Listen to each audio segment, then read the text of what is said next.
I think, are we ready to, oh, almost.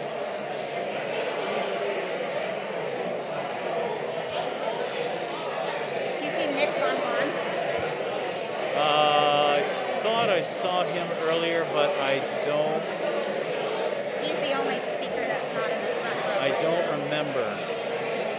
Well, if he's not, we'll have him email his comments out if he doesn't show. Oh, there he is.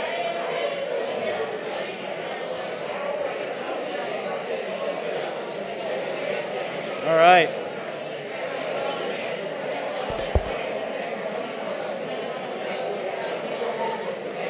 Maybe just in the front row? Yeah, so that people can see, see your things. That'll work.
Well, good morning.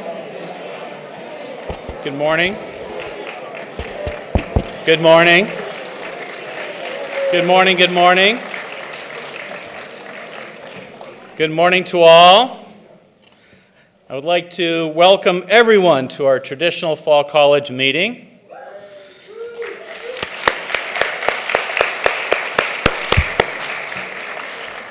I wish that I could see all of your smiling faces, but I understand that COVID continues to dictate why I cannot. I can see some of them. Even though this is still a time of uncertainty due to the ebbs and flows of the pandemic, it is exciting that we are finally together in one place after about 2.5 years, and for that we should celebrate.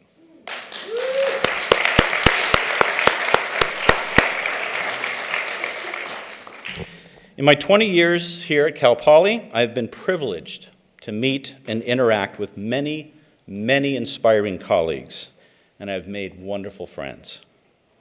The passion for teaching, the desire to create scholarly and performance opportunities that embrace the Cal Poly mission of learn by doing is a never-ending source of inspiration for me. Even during the difficulty of the last 2.5 years of the pandemic, this college and every person in it has continued to support students in their academic journeys.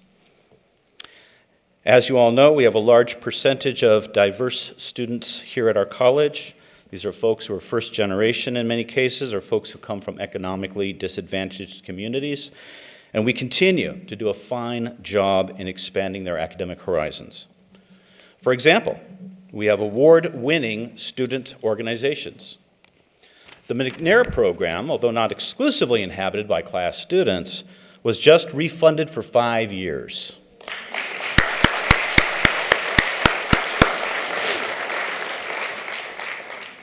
Last year, we had 1,760 students on the Dean's List in the fall and 1,568 in the spring.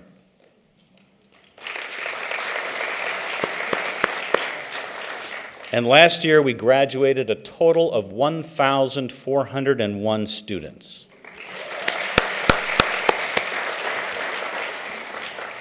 Finally, we have many, many students who are making positive changes in the world. Among them are Reza Majid, who is our Leon Panetta intern representing Cal Poly Pomona, and Zane Landon, who is involved in the Mental Health Youth Action Forum at the White House. and this is just to name a few. So I have always thought this was a great college with an exceptionally great future. In fact, I've been spending a lot of time thinking about what kind of future direction should our college take. I thought that our college is nicely aligned with the university's mission to cultivate success through a diverse culture of experiential learning, discovery, and innovation. But I thought that our college should be the model college, the best college for student success, the best college for diversity, equity, and inclusion, and the best college for experiential learning, discovery, and innovation. Then, all of a sudden, it struck me. It's not about what I'm thinking. It's not about what I want. It's about what we want as a college, because we are a team.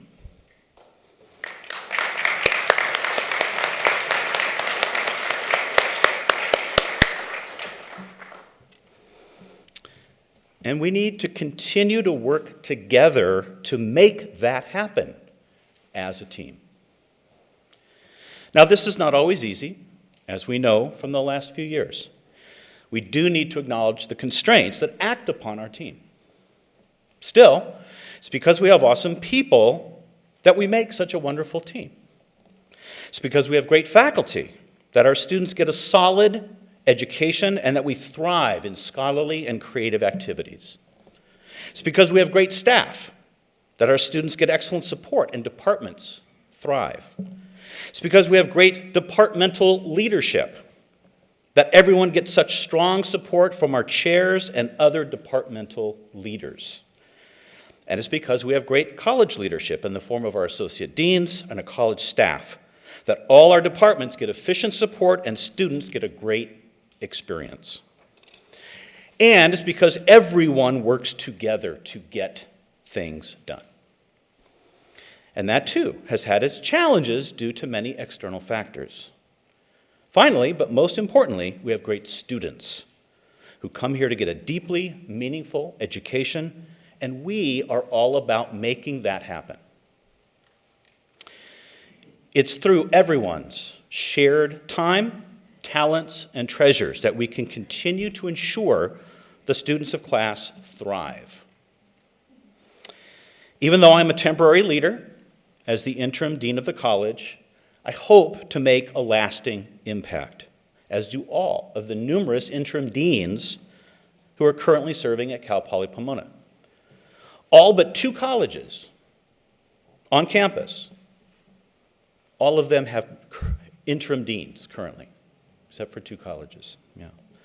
Regardless, all of the deans want what is best for our university and for the success of our students. All right, as did our 2 most recent and distinguished deans, Dr. Iris Levine and Dr. Sarah Garver, who have both retired. Through their leadership, we accomplished much together, and we want to continue to nurture those seeds that were planted. Thus, my hope is that we can continue to accomplish much. So, these are exciting times for the university and for our college. We have a lot of great opportunities to shape the future of our college, and I know that we will work together to make that happen. So again, welcome all, and let's check out what's new. First in the dean's office, if I could get the next slide.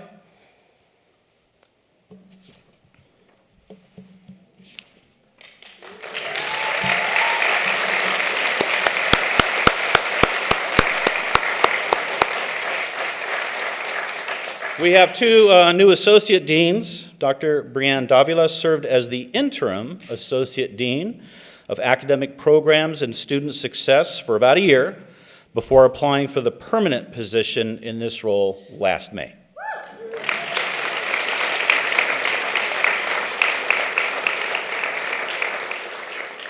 She has worked tirelessly to provide strong leadership and support for all of our departments and our majors along many academic fronts.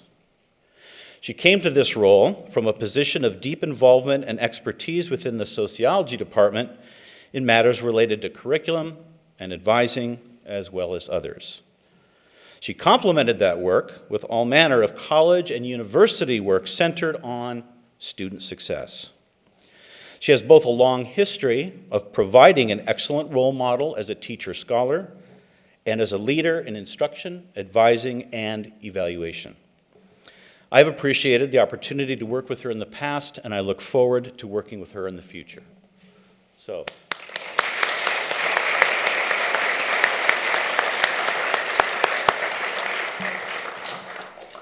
You also have Dr. Neil Chaturvedi as our new Interim Associate Dean for Academic Personnel and Resources. I have worked with him in the past on matters related to faculty searches, the RTP process, and other matters related to faculty and staff success. I've been impressed with his deep knowledge of these types of matters, by his deep desire to serve, by his sense of fairness and compassion, and by his leadership qualities. For example, he served on the Cal Poly Academic Senate as a senator, and he was selected to serve as a senator on the Academic Senate for the CSU system, a job that he turned down specifically to take this job. He also served as chair of the University GE Committee and as chair of the Political Science Department RTP Committee and Methods Committees. Like Brianne, Neil established himself as an eminent teacher-scholar early in his academic career. He's a strong advocate for faculty and staff, and I'm sure that Neil will continue to be a valuable resource to support all of our staff and faculty. Neil, where are you? Can you stand up?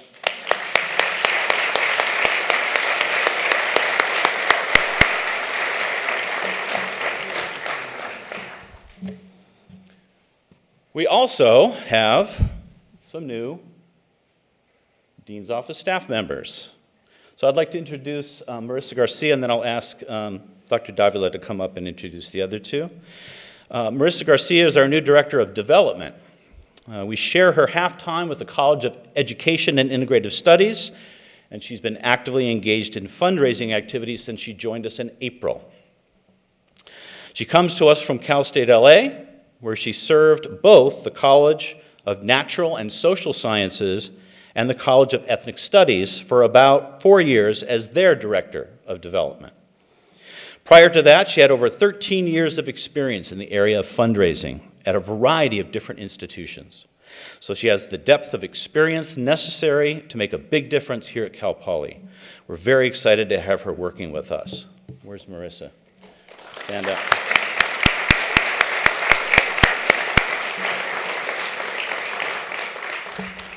And now I'll ask Dr. Davila to introduce the other two.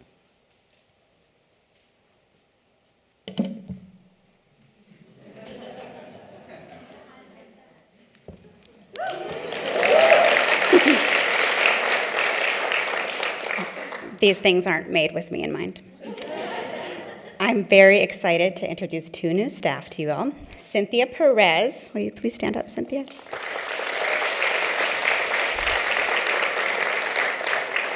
Cynthia joined the Dean's office in May of this year as the assistant to the Associate Dean and College Scheduler.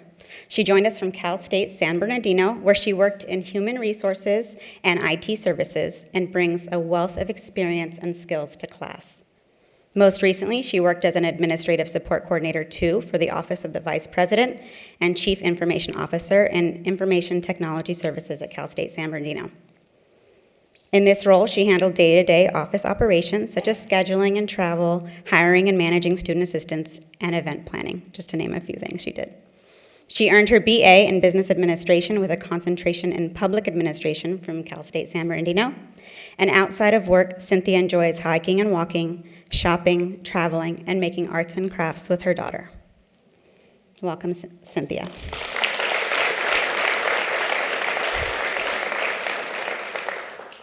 Stephanie Salazar is behind the scenes.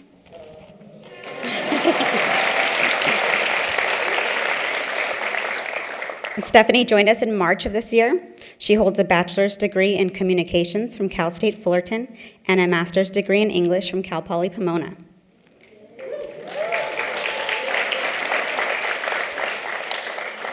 As the communications specialist, Stephanie shares, highlights, and celebrates the exciting, innovative, and creative work produced by the scholars, educators, staff, and alumni of the College of Letters, Arts, and Social Sciences. Stephanie previously worked as the communications coordinator for a member of the Los Angeles Unified School Board, where she developed communication strategies that help drive and support educational equity in LA Unified. Stephanie also worked as a communications student assistant for the College of Letters, Arts, and Social Sciences, as well as a copywriter and interim communications, social media, and external relations coordinator for Associated Students Incorporated during her time here at Cal Poly Pomona. Outside of work, Stephanie enjoys traveling, concerts, and LA's diverse food scene. Welcome, Stephanie.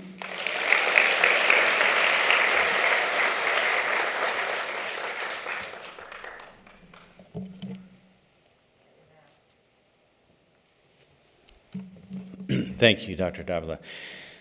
All right, we are overjoyed to have the Ethnic and Women's Studies Department join us here in class. Please stand up.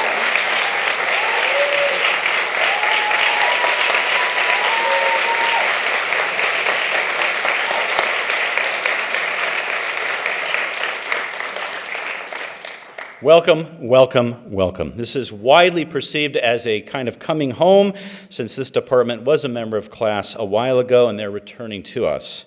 We welcome you as a substantial strengthening of our college, and your great depth of wisdom and experience will infuse our college with great inspiration. Although I'd love to introduce all of these wonderful folks, I will leave that to the chair of the department, Dr. Jocelyn Pakleb, who will be talking about her department in just a bit. We also have a total of 19 new faculty.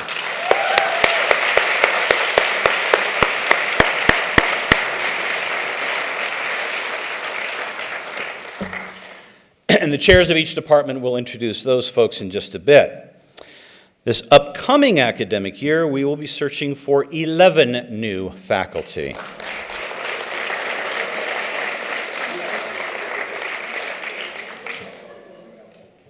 So as I said, this is just a summary slide showing the number of new faculty in each department, because in just a few minutes we'll invite the chair of each department to come up and provide us with some department updates and some information about all these fine folks.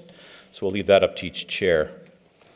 The next slide shows that we also have a total of 7 new department staff joining us this fall, which is also really great news.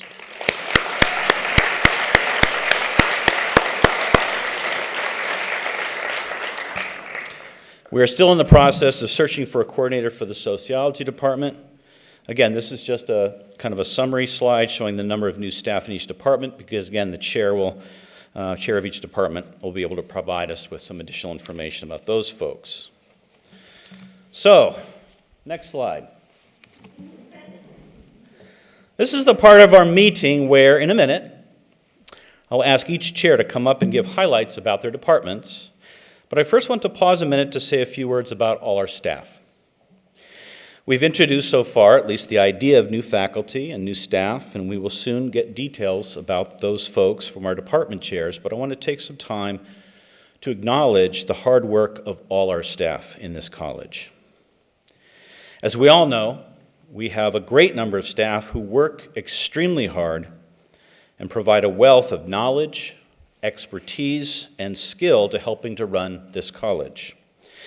So I would like to take just a moment to directly address the staff in this room, and by extension, those who are unable to make it here today. I also believe that I am speaking on behalf of all the faculty and students in our college.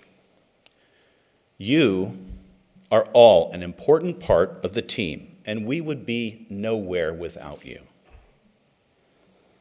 The students in our college are lucky, indeed, to have you working on their behalf, and we thank you and we honor you.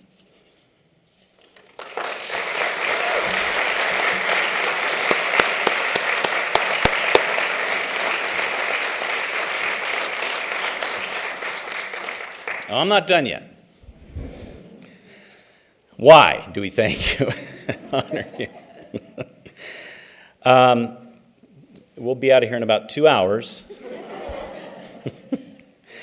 So let me just summarize that you all do an outstanding job under sometimes challenging conditions, and sometimes very changing conditions. You have weathered the stresses of the pandemic, and you are currently weathering the stresses of the endemic, and we are all proud of you.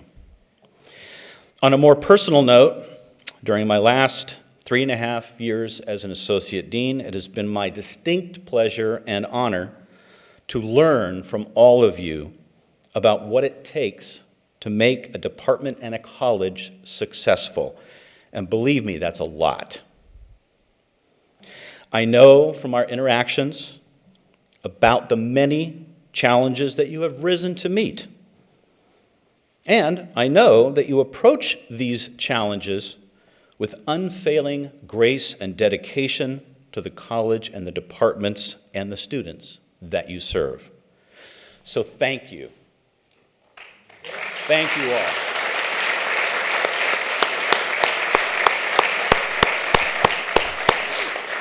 Can we have all of the staff please rise and be acknowledged for that greatness? There you go.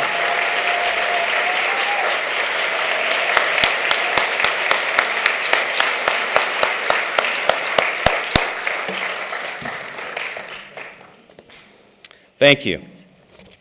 All right, moving to the next slide. Speaking of hard work, I want to also acknowledge the hard work of our department chairs who do such a good job of leading and managing.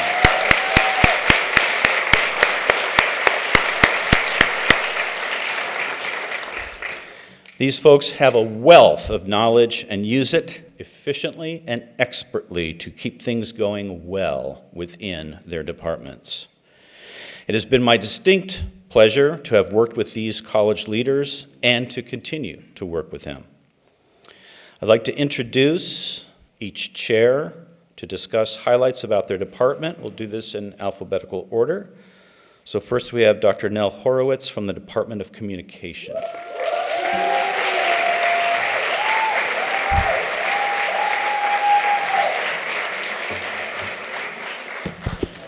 Do the same thing that Brianne did.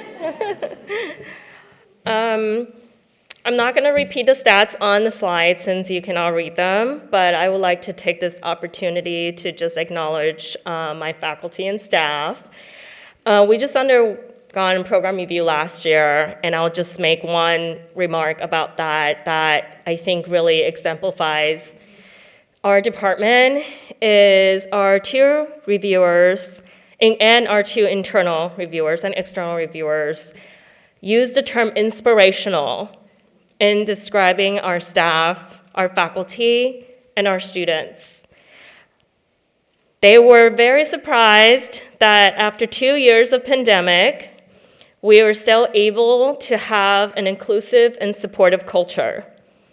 And I attribute that to the hard work of our faculty, my colleagues, as well as our staff, Victoria, who's our anchor, and also our students who continue to help each other. And now I'd like to take maybe a minute and a half, hopefully, to introduce our new faculty, Hyojung Gil. Gil, do you want to stand up just for a second?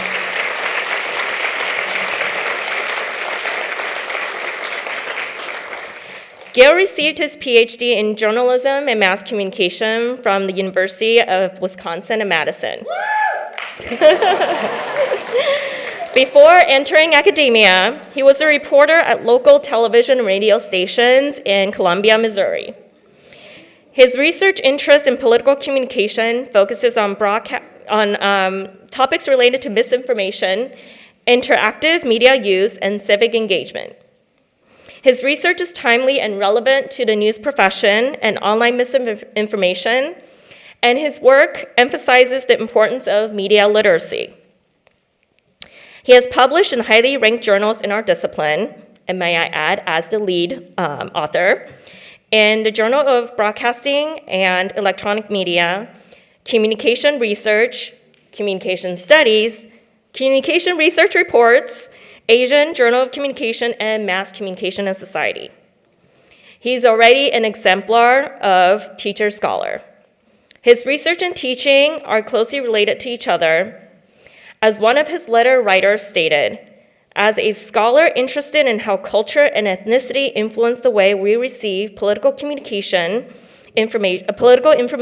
and engage civically, he is particularly attuned to the roles diversity, equity, inclusion, and justice play in the university settings, as well as the classroom setting.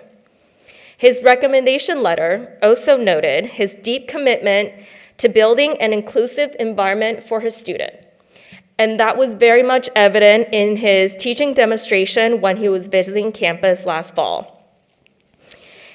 His patience, approachable demeanor, and engagement with our students makes me really excited that our student will have the opportunity to learn from him in the coming years, and maybe the rest of his life. No pressure. One last sentence before my time is up. He will be teaching courses in multimedia journalism, sports communication, and public opinion. Welcome, Gil.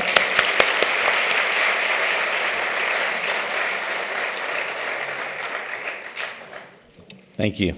Next, we have Dr. Bruce Brown, Chair of the Department of Economics.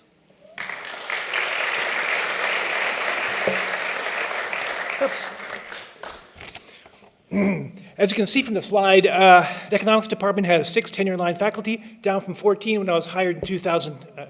7 lecturers, 184 undergrads, 33 grad students, and one heck of an ASC. Stephanie! Great job.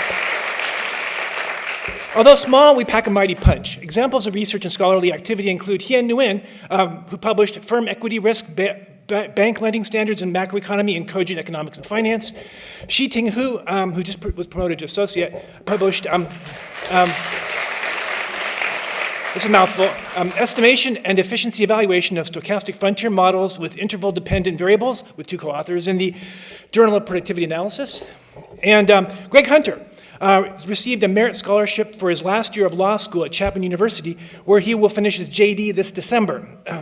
He's working on a paper under Tom Campbell, a famous legal scholar who was formerly a U.S. congressperson, Stanford Law professor, and dean of the Haas School of Business at Berkeley. At Chapman, Greg also studied under Nobel laureate Vernon Smith. Vernon is one of 2 Nobel recipients our economics department has brought to speak at Cal Poly Pomona. The other was Paul Krugman in 2012. Karsten Lange is finishing a textbook on machine learning and just learned last week it was accepted for publication by Taylor and Francis. Now, he'll be using this text to teach a new class in this area in fall. Karsten is also active online. His YouTube channel about teaching and machine learning recently has 100,000 viewer hits. My colleagues do an excellent job teaching current techniques of empirical analysis and use of modern software to our students, assuming no prior knowledge. Software taught valuable to employers and undergraduates include Python, Java, C++, R, and Stata. This may be partially explain why Cal Poly Pomona economics graduates earn more than those with degrees in other majors. And not just those in class, but across the university. Data from CSU Chancellor's Labor Market Outcomes dashboards, readily accessible to everybody, including me, shows that 10 to 15 years after graduation, those who majored in economics at Cal Poly Pomona earn more on average than those who majored in business.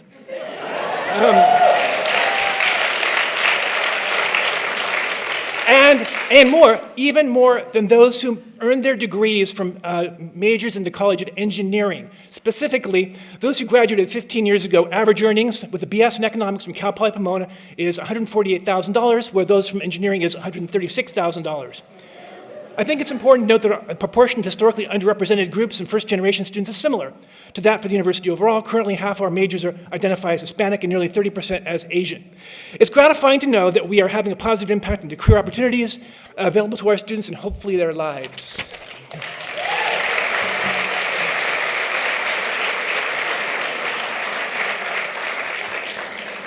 Thank you. Next, we have Dr. Allison Baker from the Department of English and Modern Languages.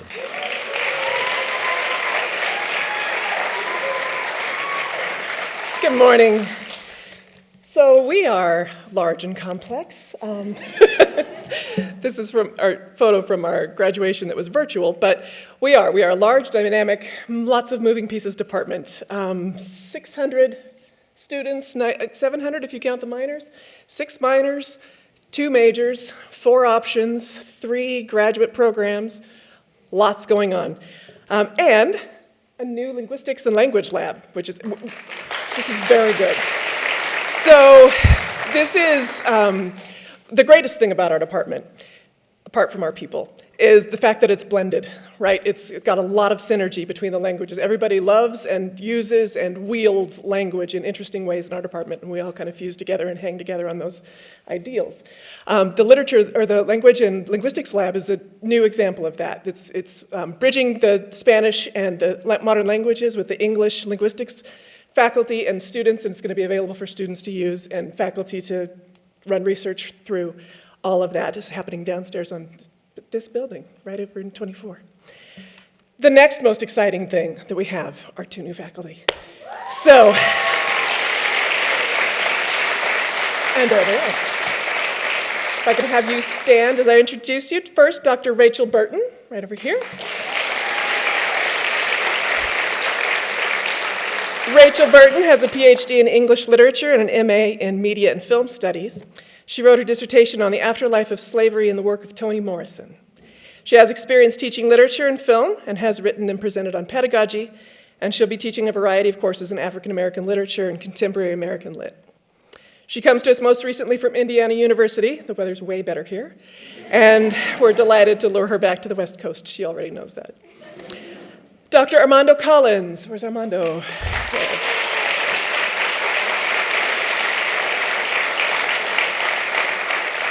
Dr. Armando Collins has a PhD in English rhetoric and composition and an MA in African American literature. So you're getting the cool multi-focus here. His dissertation, The Black God Trope Toward a History of Black Nationalist Rhetoric, examines literature and oral tradition rhetorically, and he has a strong background in digital humanities and maker studios.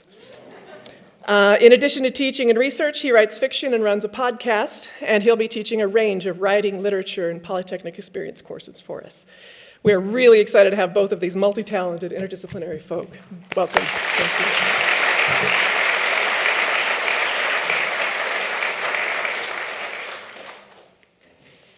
Thank you. Next, we have Dr. Jocelyn Packleb from the Department of Ethnic and Women's Studies.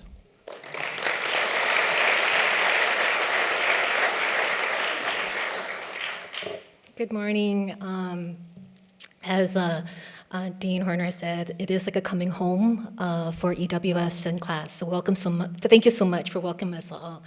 I know that we are really tight on time, and all, but our department, in terms of highlights in the year one, is the move to class. We were in SACE for a few years, and now we're back. And so one of the things that I want to share about our department is just the amazing folks that I work with.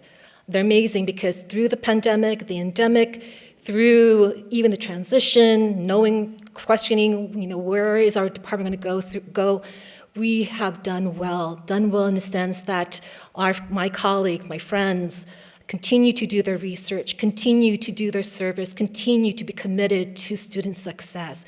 And so I applaud them for all the things that they do. And they are also role models for me in terms of leading my department and also in the new time that we're in. So I do invite you to reach out to us because we're interested. We want to know what you all are doing. With my colleagues, before we came in, we were talking about how it was like for some of us when we started new school, all this nervousness of like, who am I going to sit with? And so I have folks that I could sit with, hope to get to know you a little bit more. Who am I going to eat with? So who can I joke with or whatever? So again, we are here. We want to build. We want to grow. We want to be a part of this college. So in addition to all the things that my colleagues, my friends have done, I also want to introduce you to 2 new faculty who are coming in to join us, both the department and also with class. And I have to put my reading glasses on, sorry. So it's all that, what's called Zoom, kind of ruined my eyes. So Dr. Ayanna Jameson, if you can stand up, please.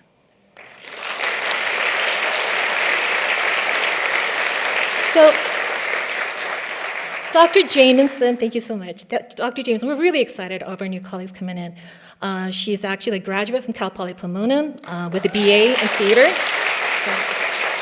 So this is another home for her to coming back to Cal Poly Pomona. She's taught for EWS for several years as a lecturer, and so she's now coming in as a tenure track faculty. She received her PhD degree from Pacific Graduate Institute in Depth Psychology. Her work, her dissertation, titled Certainty of the Flesh, a biomythographical approach to Octavia E. Butler's fiction, examines the life and work of Octavia Butler. She's also, I want to underscore this, she's also the founder of Octavia E. Butler Legacy Network, OEB Legacy. And so for those of you who don't know who Octavia Butler is, and also learning to know more about Dr. Jamison's work, her work is on Afrofuturisms and feminist studies and all. So you'll learn more about us. So. So with that, we're very excited, and she'll be helping us develop our line and work and coursework in African American studies, and of course, comparative ethnic studies too. Our second faculty, there she is. If we please welcome Dr. Mary Moss-Stiller, and she's back there.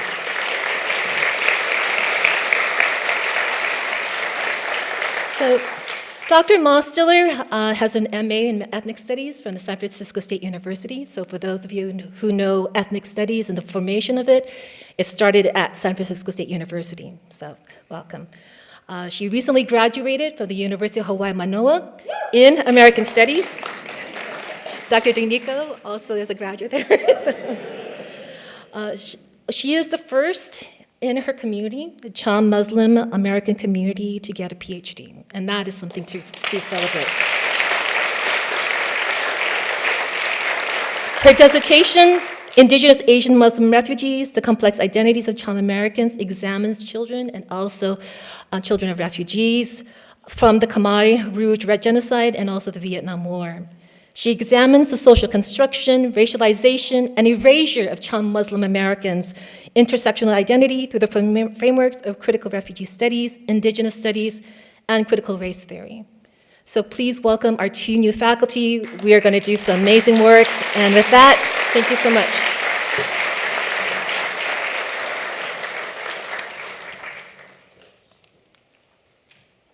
Thank you. Next, we have Dr. Kelly Ha, who is the chair of the Geography and Anthropology Department.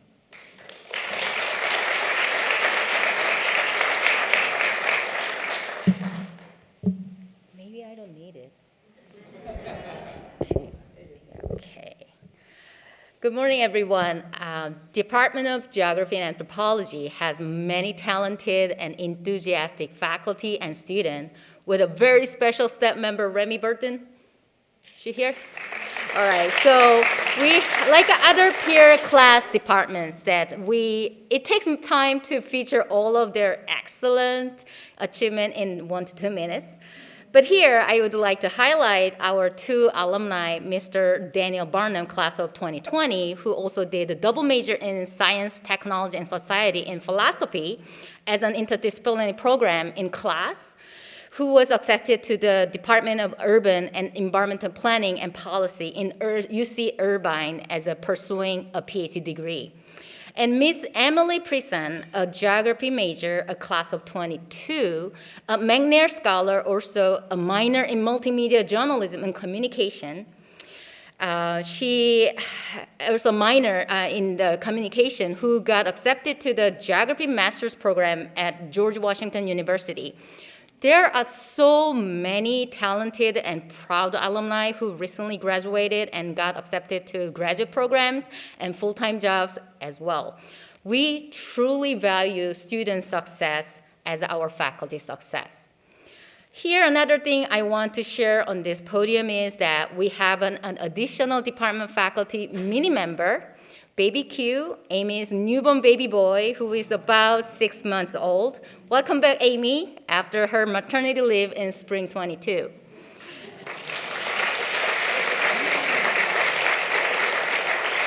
So Yeah, and then we have a new faculty member this year. So we hired an assistant professor of anthropology, Dr. Annie Dennis. Where is she? Okay. And she also, as an ethnic studies cluster, she graduated from UC Berkeley in 2020 and taught in CSU East Bay as a lecturer before joining us. Her research focuses on methodology for community-engaged anthropology.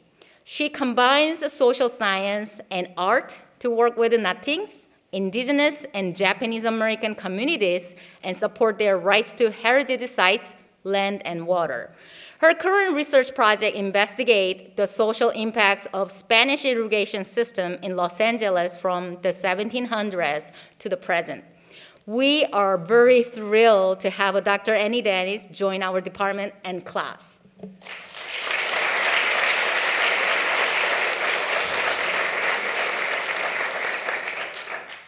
Thank you. Next, we have Dr. Daniel Lewis, who is the chair of the Department of History.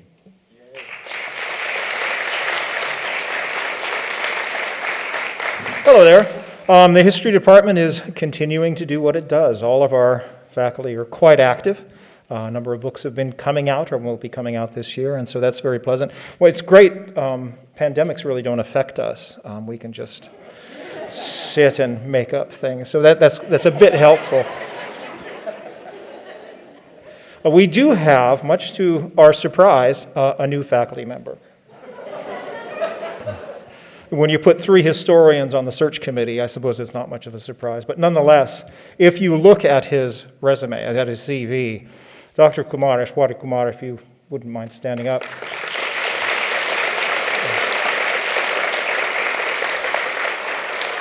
Yeah, he comes in as an associate professor. He'll be taking, trying to build on the foundation that Dr. Tara Sethia has created at the Ahimsa Center. And we're looking forward to future success, continued success in that area. It means he won't be doing much for us historians, but nonetheless, he's got a very focused area of research, which is democracy, human rights, ideas, global in nature. So it's phenomenal stuff. He is a graduate of a small college, Trinity College, the University of Cambridge, and so this will be slightly different than what he's used to. I do believe he's old enough to drink, but we're not sure about that. So, but we are very pleased to have him, and we look forward to using his many, many talents. Thank you. Oh, I'm sorry. I keep forgetting, she has been subject to just sitting all summer with me in the office. Victoria Galvez has been at it as our staff member as well, and she... Oh, there she is. Sorry about that. Looking around. As I don't have to explain it to you, anyone who went for months without a staff member, it's just delightful to have somebody running the place again. So, welcome.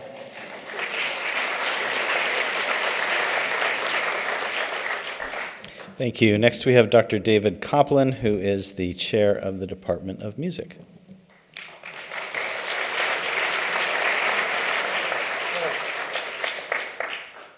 Hi, everybody. I want to start off by saying, if you look at musicians in 15 years and the amount of money they make, it's a lot less than just about everybody. But I will tell you this. I bet you, and this is anecdotal, those musicians are a lot happier than a lot of your graduates.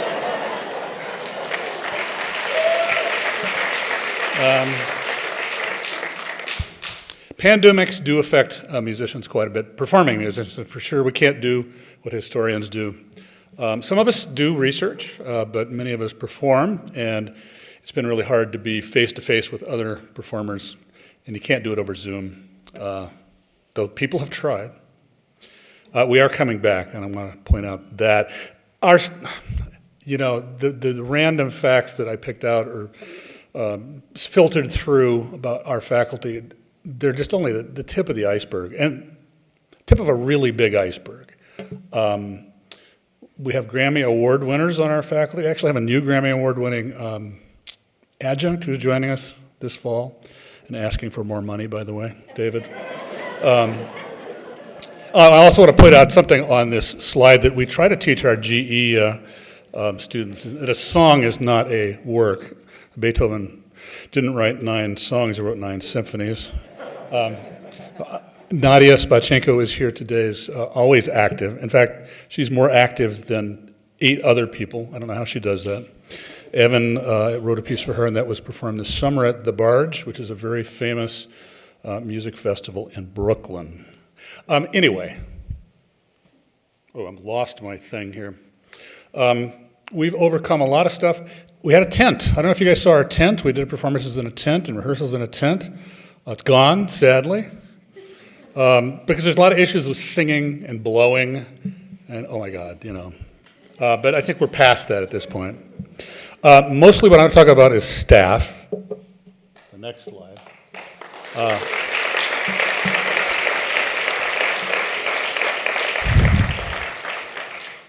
We as a faculty were talking about this at one point in a meeting and thought, you know, staff's more important than another faculty hire. Not to say that we don't want the tenure density to increase dramatically, but staff, these are the people who are doing the heavy lifting every single day, 5 days a week, 40 hours a week. And having been without, I was down to 1 staff person for a while. And as you know, the music department runs with a lot of, we need a lot of staff, right? Sitting back there, I'm going to start with Zach, only because he's sitting back there, Zach Lovich.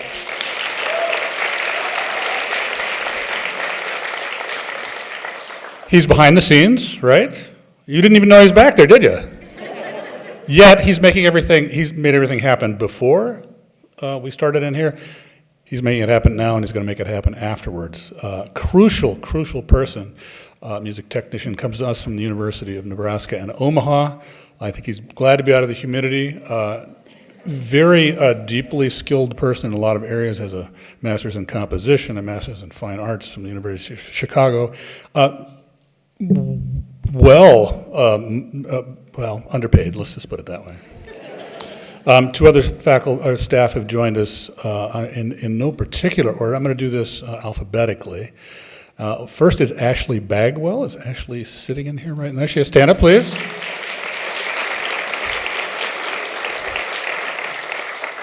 Ashley is our communications and marketing and concert specialist.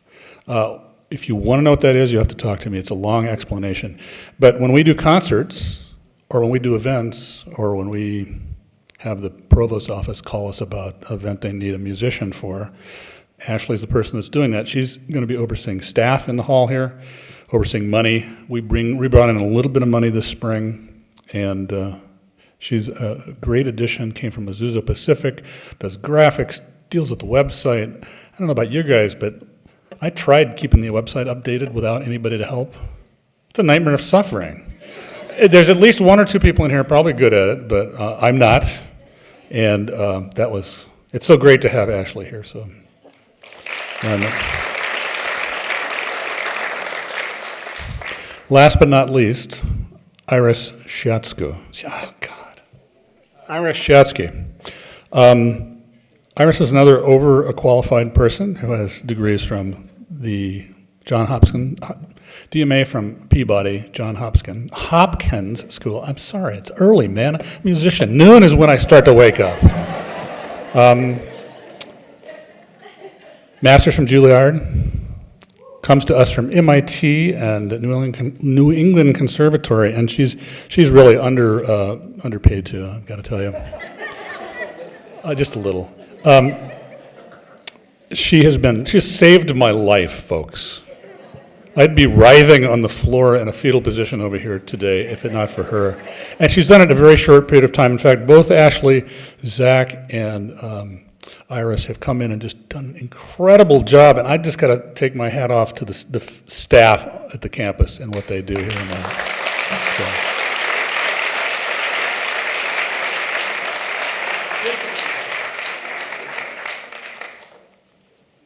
Yes, the staff are all underpaid.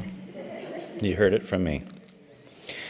Next, I'd like to invite up Dr. Dale Turner, who is the chair of the Department of Philosophy. Well, it's nice to see everybody again. It's been a long time. Philosophy department's been busy. If history can produce because they're untethered to what goes on in the world, we certainly can. Right, so we have 7 tenure-track faculty. 2 of them are on year-long sabbatical this year, so we're operating at a reduced capacity. I do want to start by, and as everybody here who went for a great deal of time without an administrative coordinator has already commented, and I will again, it was hell.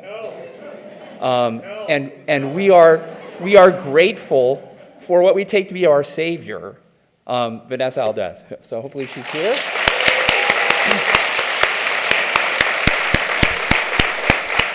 She has been truly remarkable. She's mastered all the things that need to get mastered almost immediately.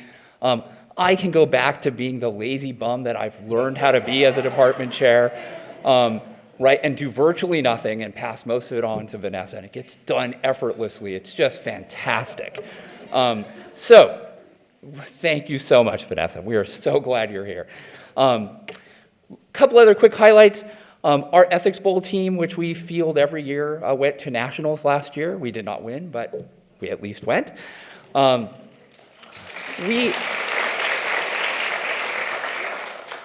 We had an incredible student, Mia Miller, who's recently graduated, who decided at the beginning of last year that she'd like to create a journal, an undergraduate journal, and so she did. Pretty much single-handedly.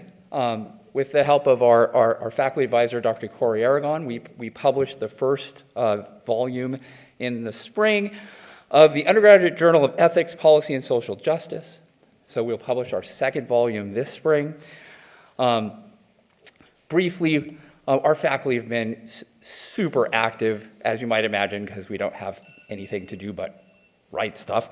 Right, but I will mention our newest assistant professor, Christine Wiesler. She published a co-edited anthology on disability ethics just recently, and in July, she served as a keynote speaker at this year's World Congress on Bioethics in Basel, Switzerland. Couple quick upcoming events. We will hopefully have our World Philosophy Day in person this year. It's been virtual for the last 2.5 years on November 17th. The Center of Ethics and Public Policy, California Center of Ethics and Public Policy, every year has a theme. This year's theme is California migration. So we'll be worrying about immigration and migration into and out of California. Our California Center of Ethics and Public Policy also just started its second year of its podcast series on climate justice. And yeah, that's it. We're good. Thanks.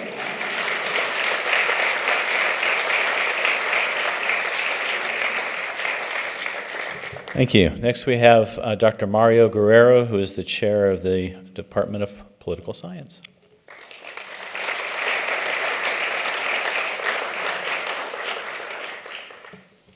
Okay, good morning, everybody. This is really weird, being in person and talking to people.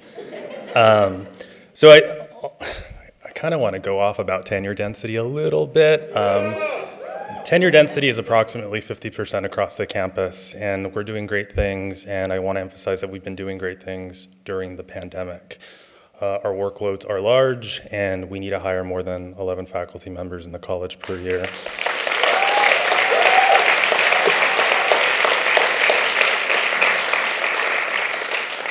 So that will color the rest of the comments about my department, which is doing fantastic work.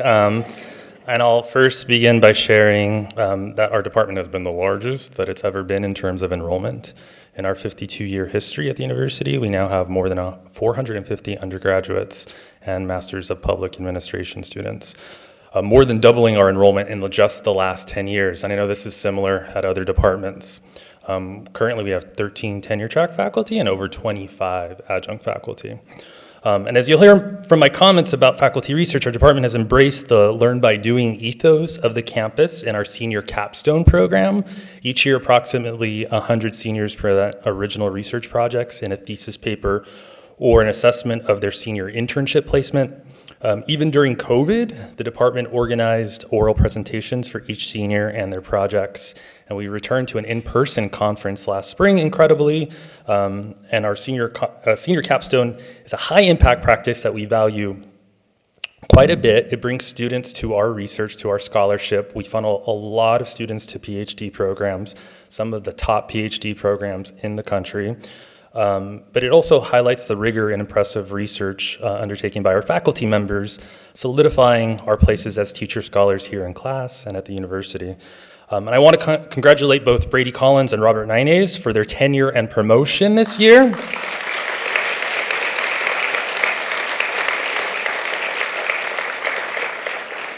So aside from their impressive publication records, publishing more than one peer-reviewed manuscript for each year they've been here at the university, Brady serves as the director of the master's program, and Robert serves as our Model Organization of American States advisor. So both are true teacher scholars, not only committed to their scholarship, but to our students. I also really quickly want to acknowledge the Model UN team. Last year, Mark Scarcelli took the team to New York City and were awarded Distinguished Delegation and Outstanding Position Paper. We look forward to this academic year when Mark is taking the team to Japan. What? Over Thanksgiving break.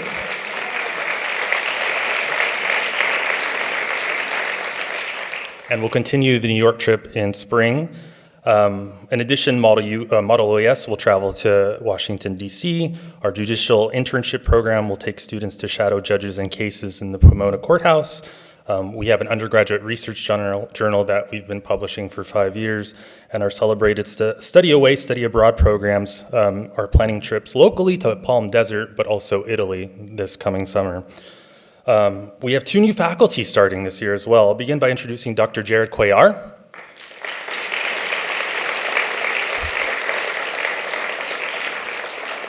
So Dr. Cuellar will teach courses in American politics and in public administration with an emphasis on Latino politics, Latino identity, and race and ethnic politics.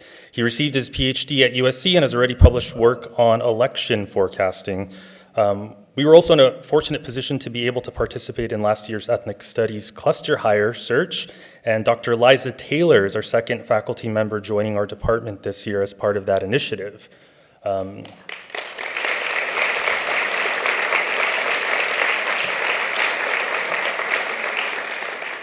So Dr. Taylor will teach courses in political theory, critical race theory, and feminist theory, and Dr. Taylor received her PhD from UCLA and will be releasing a book later this year with Duke University Press called Feminism and Coalition, Thinking with U.S. Women of Color Feminism.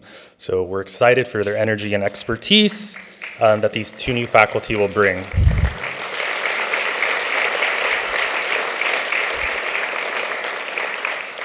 I know I'm taking a really long time, but indulge me one more second as I'm going to acknowledge our ASC, Jessica Castillo.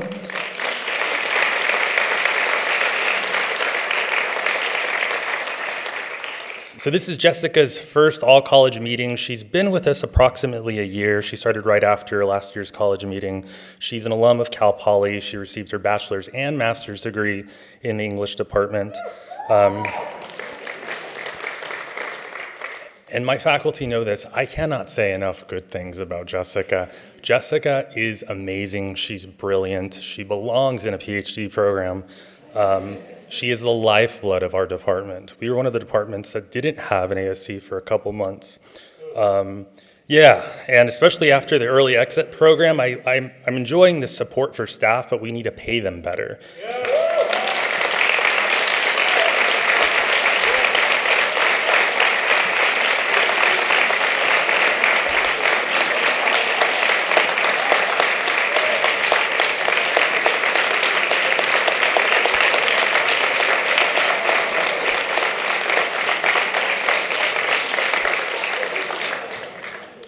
I love it.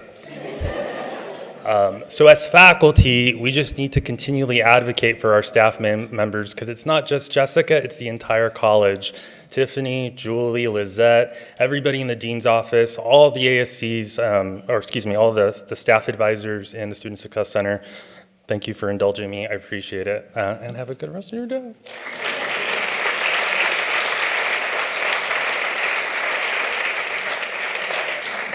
Yeah, Mario, I'll indulge you anytime you want to say nice things about our staff, because they are awesome. They are awesome.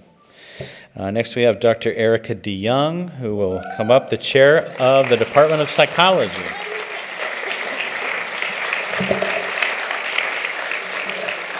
Hi. Oh, I really can't see this at all. Hi. I'm Erica from Psychology. There's a lot going on in our department, and not to be braggy or anything, but we do have 2 staff, Antoinette Abernathy and Osina Corbin, who are probably here somewhere. Thank you. So what's up with us? Mike Chiang and Alex Morales both got promoted to full professor. Way to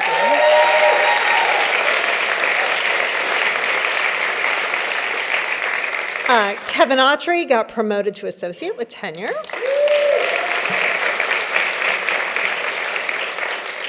Lori Barker is our incoming WPA president. And Tatiana Pumakawa, who is celebrating her first actual in-person college meeting with us, just passed her EPPP. Way to go, Tatiana. Sadly, we did lose our beloved friend and colleague, Brian Johnson, this past summer. And I know we're all feeling his absence this fall conference, so I just want to acknowledge that. That was a big loss for us. Okay. All right, so I'm going to move on to telling you about our new folks. And there's going to be, are they up there? They're up there, yay. There's going to be a little bragging. So we have 4 new faculty this fall. We're pretty fired up about it.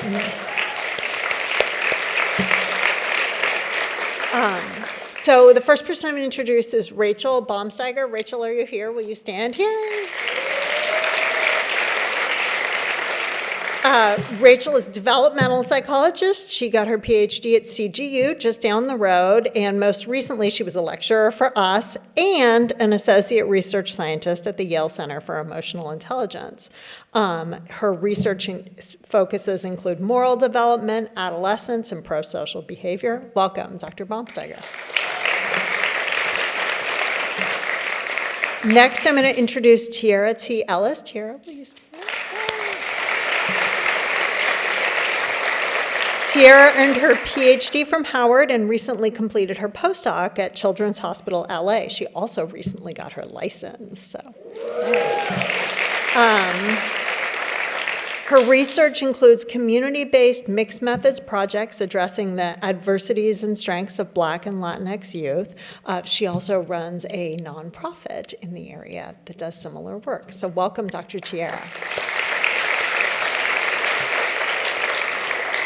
All right, Bridget Lamotte-Francois.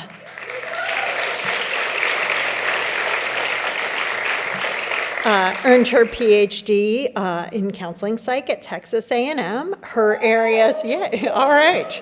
Her areas of research include intergroup relations, diversity issues, and relational trauma. And in addition to being a very active clinician and supervisor, she's been a lecturer faculty member in our department for a number of years. So welcome, Dr. Elaf. And finally, So-Win Park.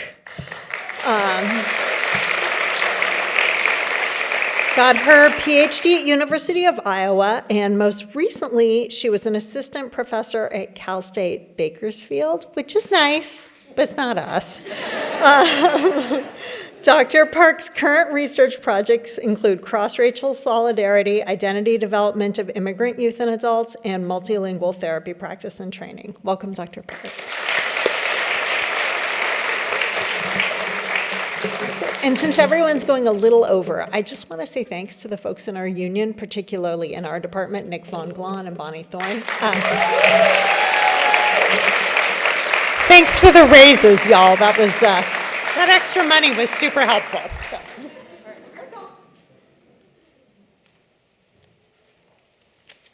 Thank you. Next we have Dr. Anjana Narayan, the chair of the Department of Sociology.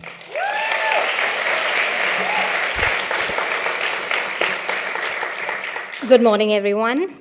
The Department of Sociology is thrilled to welcome 5 new junior faculty members.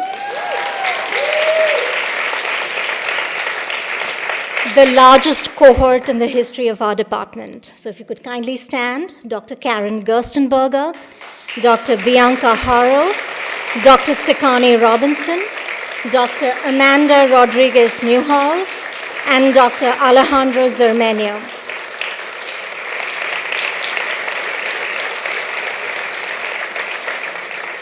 Who earned their doctorates from UC Riverside, UCLA, UC Santa Barbara, University of Michigan Ann Arbor, and UC Merced, respectively.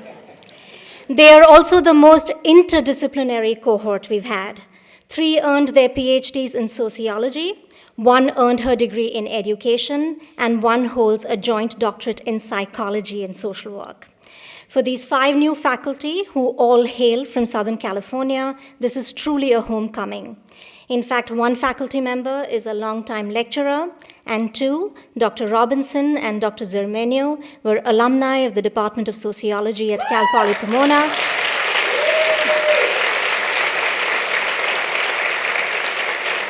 Where they were also part of the McNair Scholars Program.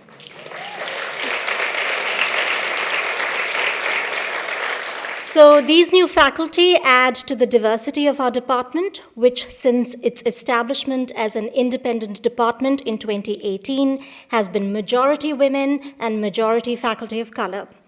They also bring intellectual diversity to our department, possessing a range of timely teaching and research interests, which include educational inequalities faced by Latina high school students, gender and intimate partner violence, indigenous resurgence and health outcomes among Mexican Americans, anti-racism and youth civic engagement, and the impact of race and gender on Black women in ballet. Serving over 1,400 majors, the now 16 members of the Department of Sociology are making their impact throughout the campus through organizations like the Wegland Center, Project Rebound, the McNair Scholars Program, the IRB, the Academic Senate, and the new Office of Interdisciplinary Ethnic Studies, Teaching and Scholarship. We look forward to this new academic year. Thank you.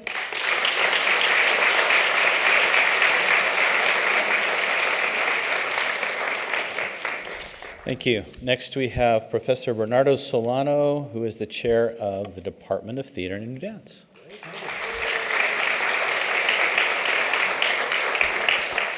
It's nice to go last. Okay, so, since I started here, our department has, we have around 134 majors, not huge by some of the standards of this college, but since I started, our enrollment, our majors have almost doubled in size in that period of time, in which, it's kind of amazing for a small department to have that much growth, and yet at the same time, we're constantly challenged by space issues and infrastructure. And so thank you to the college leadership for, working with us to try to get more space, okay? It's a super big challenge.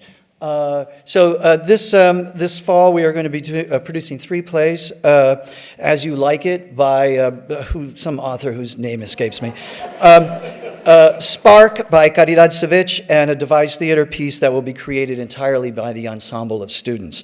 All 3 of these productions are being directed by women directors, by the way. So that's cool. Please come to our shows. Please send students to our shows. And please talk to us if you would like to collaborate with us in the future. There's many ways that we can work with you all. And hopefully just reach out to us. And we'll reach out to you too. Especially if, as you read about these shows, there's all sorts of inroads and connections to your disciplines. And we've worked frequently with different departments based on the content and themes and whatnot of our productions. So please think about it and call us, and we'll tell you more about the specific shows.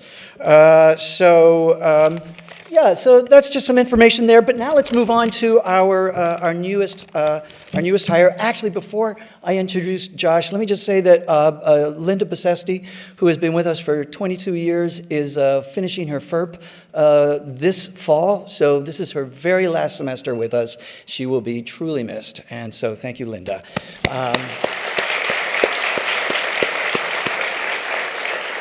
Okay, so our hire this year is Dr. Joshua Truitt. Joshua.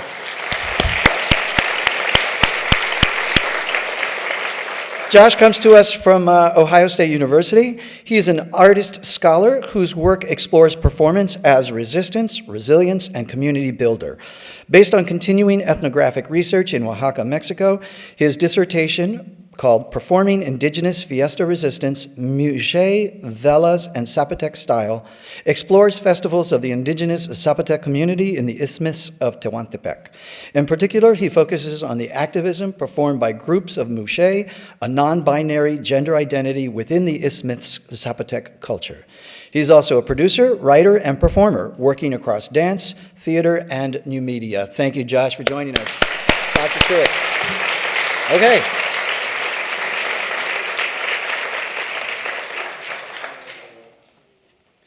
Thank you. Thank you all to all the chairs for those wonderful highlights. We next have a little break in the meeting where we're going to look at a little slideshow for about 5 or 6 minutes that talks about faculty highlights.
So once again, a round of applause for all of our faculty achievements.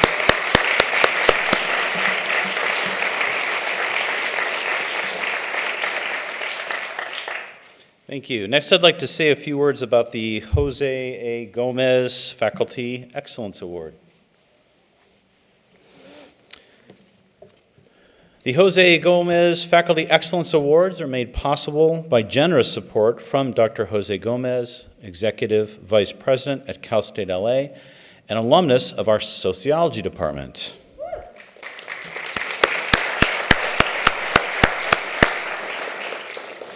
As a former student here, he wishes to recognize the outstanding contributions of class faculty to the ideals and values of the college. These ideals and values may be expressed through such activities as teaching, research, creative endeavors, service, advising, mentoring, and collaboration. This year's recipients are Lori Barker, Amy Dow, Jennifer Doucette, Alejandro Morales, and Jesse Portillo.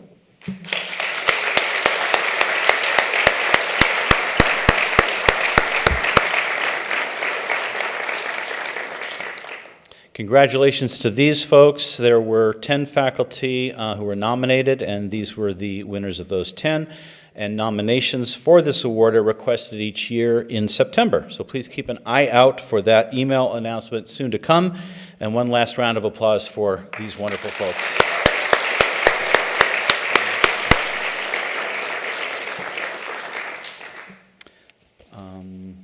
Then I would like to invite up to the podium Dr. Brianne Davila.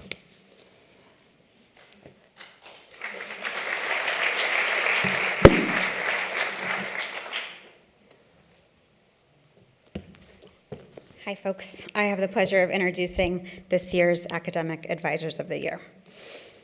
Dr. Sarah Cranen. Is Sarah here?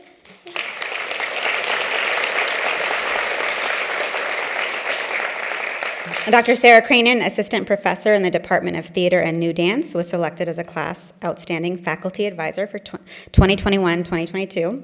Since joining Cal Poly Pomona in 2018, Dr. Cranen has demonstrated tremendous interest and initiative in helping students successfully navigate their college careers. She immediately recognized the challenges that students face due to issues such as necessary employment and family obligations. Her attention to detail enables her to identify various university systems and policies that need to be pointed out to the registrar's office, the admissions office, and other campus entities. We are grateful. She is utterly dedicated to students who recognize her empathy and expertise, evidenced by the many students who regularly seek her advice and mentorship. She has also consistently been an invaluable part of orientation sessions for new and transfer students who immediately feel supported by her and are consequently poised to succeed from the beginning of their time at Cal Poly Pomona. Congratulations and thank you, Sarah.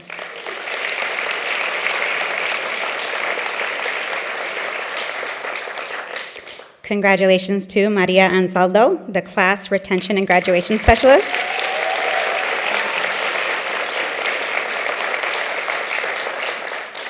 Maria was selected as the university's Outstanding Advisor for 2021-2022. Maria joined the class advising team in 2018 and immediately made an impact on all those around her, including our students, her fellow advisors, the faculty and chairs, and me. Students respond very well to Maria's caring attitude and calm demeanor. Her professional judgment is excellent, as is the quality of her work. She is proactive and a great networker. She's built strong relationships with our department chairs, is well thought of by the faculty, and has networked extensively across campus. She's extremely well organized and dedicated to her work with students experiencing academic difficulty. She outreaches via email and phone. She meets with students one-on-one and in groups. She goes out of her way to make our new advisors feel welcome and helps with their training. Congratulations and thank you, Maria.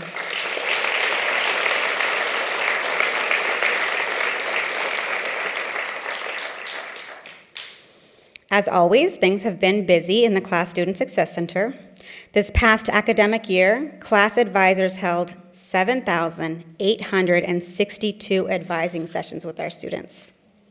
Over 50% of those sessions were scheduled and 2/3 were virtual.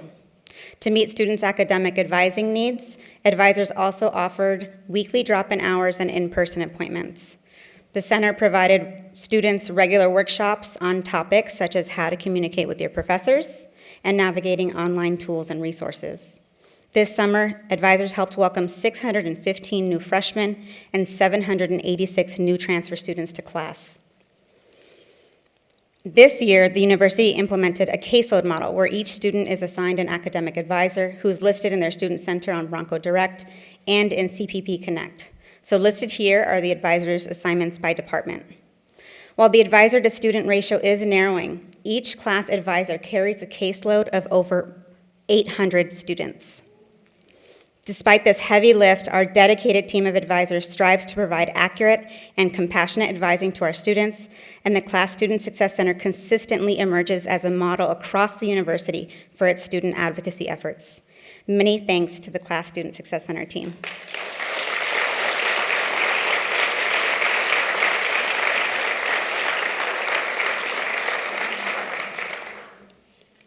I'm happy to share that the team is growing. In the past year, we've welcomed 4 new advisors. Lancella Hunter,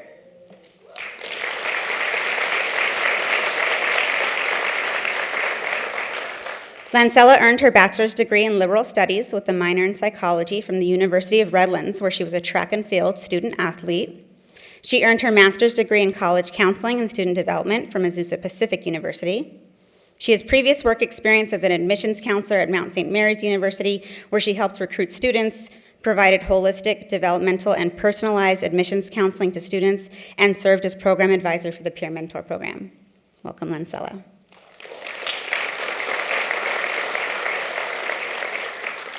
Derek Prince.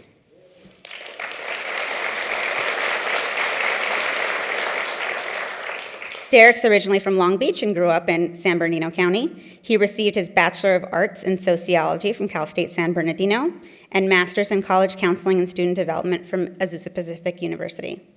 Derek brings a wealth of personal and professional experiences in career services, admissions, and academic advising. He has a passion for helping students reach their career goals during their college journey and enjoys hiking and reading motivational books. Welcome, Derek.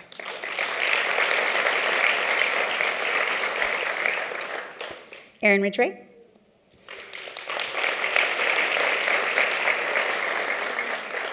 Erin earned her bachelor's degree in interpersonal and organizational communication with a minor in psychology from Cal State Long Beach. Her master's is in counseling and student personnel from San Jose State University.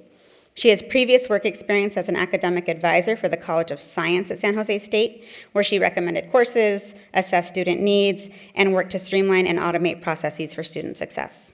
Prior to that, she worked as a graduate advisor and instructional student assistant at San Jose State, and she also has K-12 experience, having served as a counseling intern at a high school in San Jose and a middle school in Sunnyvale. Welcome, Erin.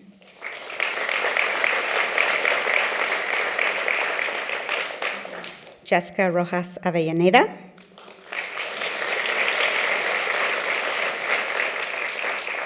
While new to class, Jessica is no stranger to Cal Poly Pomona. Not only is she a Cal Poly Pomona alumna, having earned her bachelor's degree in sociology, but she also comes to us from the registrar's office, where she spent nearly 5 years, first as an evaluator and then as a transfer and graduation advisor for several class departments. Prior to that, she worked in academic programs as an administrative assistant for over 2 years.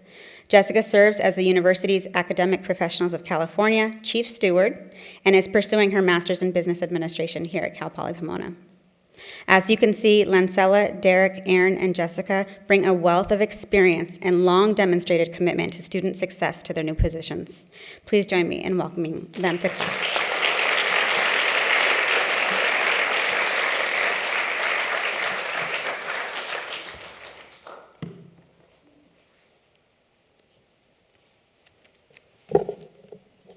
Thank you, Dr. Davila. I'd next like to introduce Marissa Garcia, who will tell us a little bit about university advancement and alumni relations. Marissa. I'll use this step. Good morning. Thank you so much, David, Brianne, and Neil for having me. Thank you to the Dean's class staff for the very warm welcome. I am lucky enough to be in the Dean's suite, so you can always find me there. I just wanted to introduce myself, but also just let you know of the great resources that are offered through university advancement. So I want you to see me as a liaison to any of those resources, which include the alumni engagement. The Alumni Relations Office is planning at least over 70 events this upcoming academic year, both virtual and in person.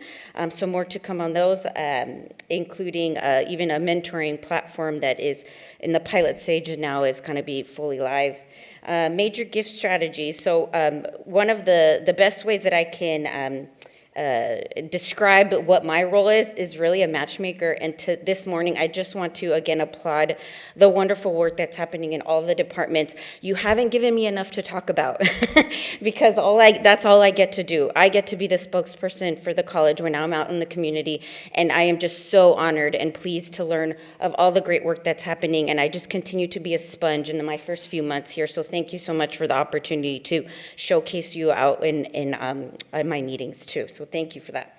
The annual giving office will again be launching the Bronco Launchpad, which happens in late October. Giving Day, you have seen, comes out in the spring. Those are all resources available to any group. I know the Poly Post has been a group that's used that platform as well to raise some funds for the app. Fundraising events, I've met with the communications department who's putting on their alumni night, things like that. Stewardship and donor relations, I'll be working with Vanessa Franco as well to assist in any follow-up with scholarship profiles, things like that. And then we do have a corporate relations director in university advancement as well as a foundations director of relations. So we are resources to you as there are opportunities that we see. Again, me learning more about what the research activities that are happening, you'll may see, hey, there's this great opportunity, you might be interested in applying, and let us help as you need. And support requested. I have the pleasure of working with the Dean's Advisory Committee made of about 10 to 12 alum, former faculty, and friends of the university. So we are continuing to grow that board, and if you have any recommendations of folks, please feel free to shoot them my way. And then Professor for a Day again will be happening, so more of those opportunities would be great to make available. One common thread that in the alums that I have met, they want to be more engaged. They want to come to class. They want to meet more students. So I appreciate you opening up your classrooms for that opportunity. Any warm introductions are always welcome, and collaboration. I'm just a resource just to augment and be facilitator to all the great work that's happening already in your departments and units. So thank you so much for your time, and have a great rest of your day, and here's to a great new school year.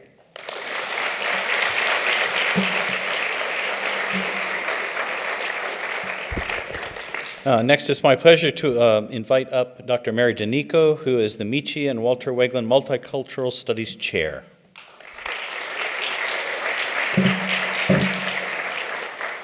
I'm thinking, should I use this booster or should I stay down here? Hello, everyone. Welcome to fall semester. It's my honor to be the director of the Michi and Walter Endowed Chair for Multicultural Studies. For those of you who may not know, Michi and Walter were great friends of our former president, Bob Suzuki and Agnes Suzuki. And they endowed this chair back in 1997, and I've been a part of it since 1999. But I don't work on this alone as a director. I am going to ask those of the advisory committee who is here today to take a stand, because without them, a lot of the things that we're going to be talking about would not happen. This is a university committee, so we do have tons of folks in class, but there are a lot of other university members who can't be here, including faculty and staff. So can I ask our members to stand?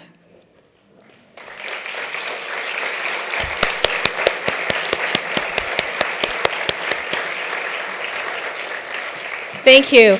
As you can see behind me, we have some stats from what happened last year in terms of the scholarship that we've given out. It was a critical year. It's the 80th anniversary of Executive Order 9066, which was the internment of the Japanese Americans in the concentration camps.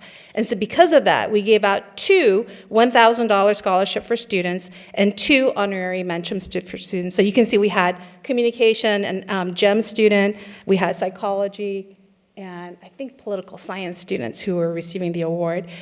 All of this is peer-reviewed by our members in our committee. So we have some really robust programming that's happened.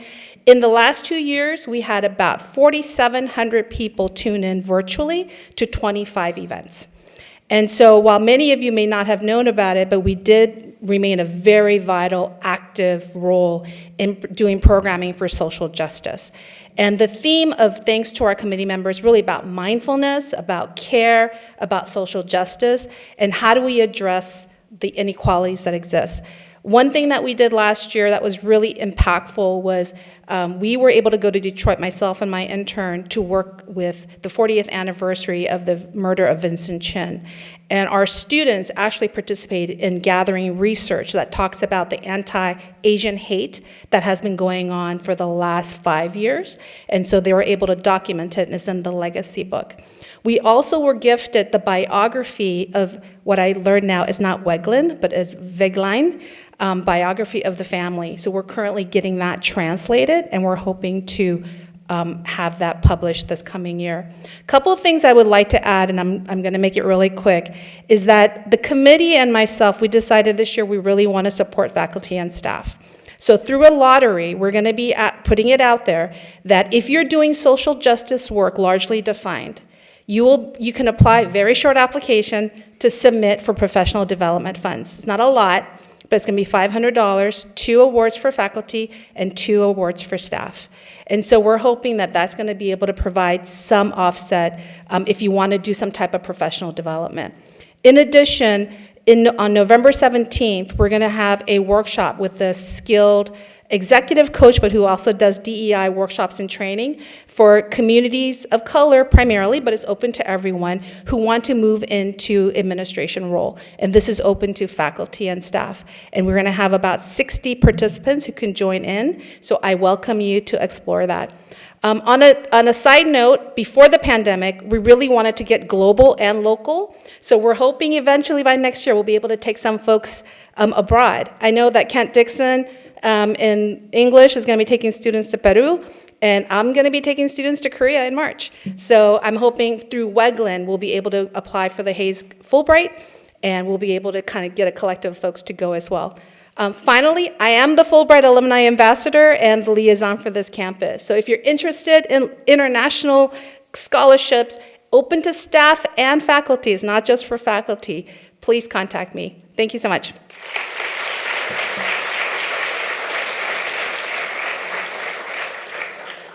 Thank you. Next, I'd like to invite up Dr. Jose Aguilar Hernandez and Dr. Anthony Ocampo to talk about the Office of Ethnic Studies Affinity Scholarship and Teaching.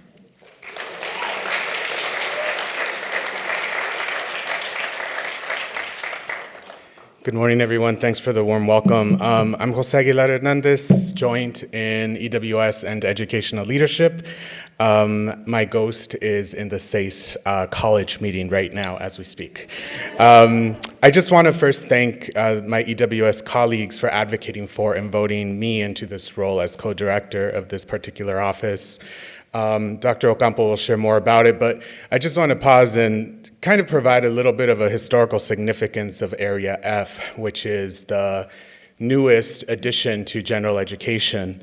What I think is important for me to highlight is that because Area F exists today and we get stuck perhaps in the bureaucracy of process, we often forget the struggle and the various forms of barriers, systemic and social, that maintained ethnic studies as an elective for over 50 years in the California State University system. That's what Walter Bignolo calls the highlighting epistemology, or assuming that that is, European by default. And he actually calls us to be disobedient in our epistemology, and that's what ethnic studies has always been.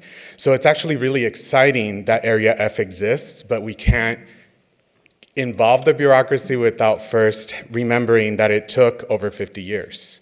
and that it was a movement that was run by students that began at San Francisco State University, which eventually established the College of Ethnic Studies. I want to highlight that these students had the police called on them by university officials in 1968. Many of them were beaten and arrested for demanding ethnic studies. In spring of 2019 at Cal Poly Pomona, majors in ethnic and women's studies organized to demand that we at Cal Poly Pomona and that our own leadership endorse what eventually became Area F. Our students went to an academic senate meeting. Thank you for being kind to them. They were nervous but also angry, and they wanted to make sure that Area F was something that we did. So as we think about what our office is going to do and the office that we're going to do in this work, I want to invite us to, as faculty, staff, to be better in the way that we engage student activists and student leaders. Just because you don't like it doesn't mean they're not right. The students themselves,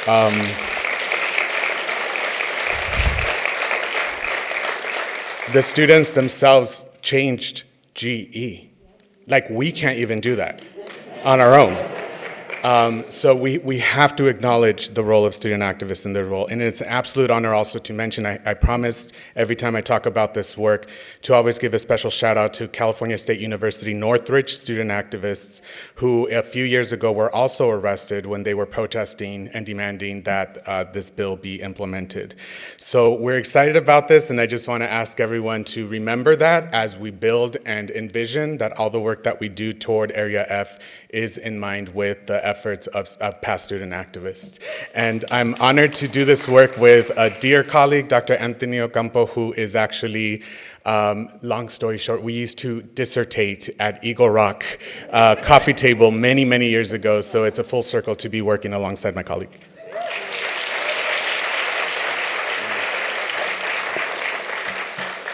So over the summer, we had the privilege to start the work, actually during the spring, but we had 14 faculty in a workshop to develop new Area F courses.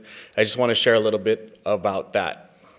Latina, Latino, Latinx psychology, rhetorical constructions of the U.S.-Mexico border, indigenous landscapes and traditional ecological knowledge, Asian American politics, global reflections on Black studies. These were just a few of the incredible courses that some of our current faculty are developing for the Area F requirement. And this summer workshop is just a reminder to everyone that this office is an intellectual home for any faculty interested in advancing the mission of ethnic studies at Cal Poly Pomona. Over the course of the year, we'll have monthly brown bags to introduce the new faculty who are part of the cluster hire. We'll have guest lectures from nationally renowned teachers, scholars in ethnic studies, as well as a spring symposium dedicated to ethnic studies pedagogy. We would like to invite the faculty who are interested in learning more about the efforts of Area F to our launch event at Bronco Student Center on Friday, September 9th, 2022 at 9 a.m. We'll have a keynote speaker, Dr. Michael Hames Garcia, prominent Latinx study scholar from UT Austin, followed by lunch at Center Point, complimentary to us. The Eventbrite will be sent out soon, and please RSVP because seats are limited. Thank you so much.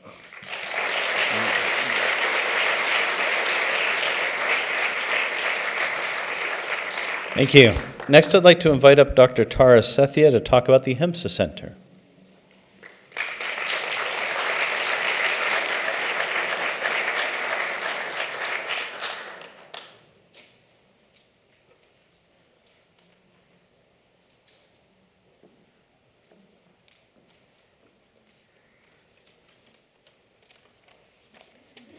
Good morning, everyone. Yeah, the slide doesn't have much, but the Ahimsa Center had a very productive last year. So I'm just giving you a little update on that and some announcements. In fall, we hosted a 2.5-day international conference on the theme, Bridging Divides, What Can Ahimsa Offer?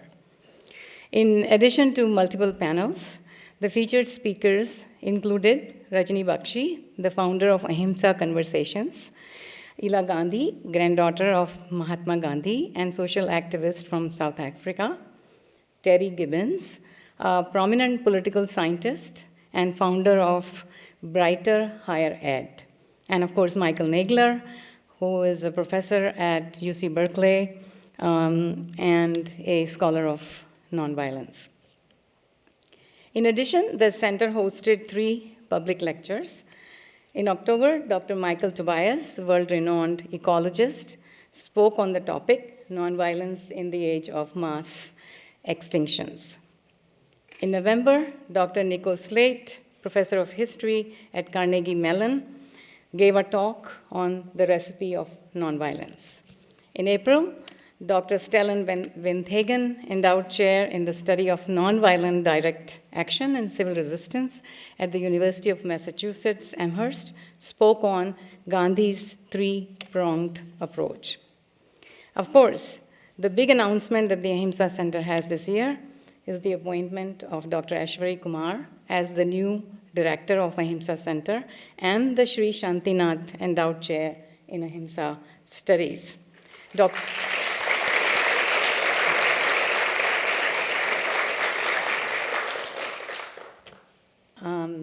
Dr. Lewis had introduced him and had also mentioned about the search committee. And I want to just say a few words about the search committee, which included, and I think most of the members are here, David DeVore, Mark Scarcelli, Rachel Hill, and Philippe Duhart were my colleagues on the committee, and they worked very hard. So I want to recognize the entire committee. It was an interdisciplinary committee. So if you could please rise if you're in the room and be recognized, and thank you for the hard work.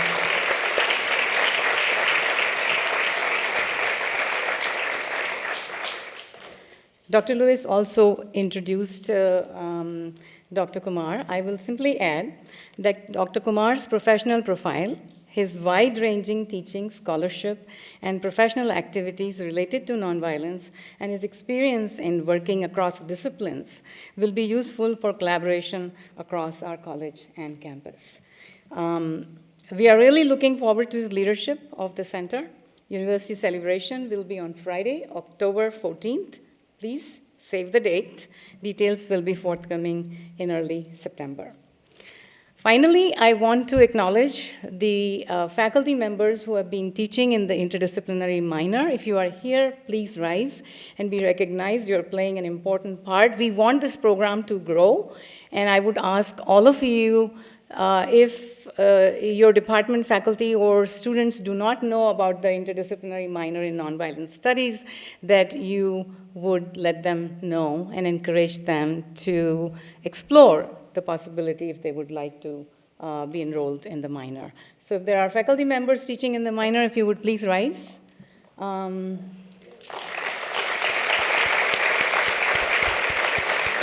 I know there are faculty members in EWS also participate in the minor. I don't know if you're here or not, but there are courses. But thank you.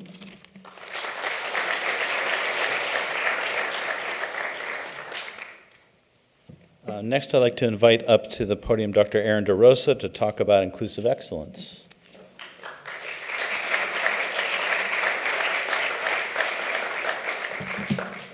I was very worried I would not be tall enough, but I just made it.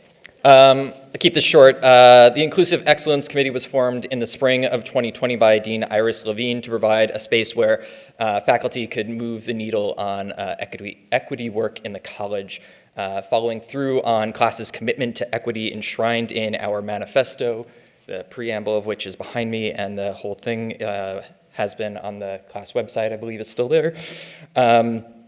Last year, the committee analyzed student climate survey data. We began planning a student town hall, which we hope to implement this year, created a resource for equity-minded grading practices, and is pulling together resources to help departments revise their DRTP documents with an angle towards inclusivity and protecting a diverse population of faculty. While we continue these long-term projects, we're also responsive to the needs of our campus community and the fact that that changes regularly.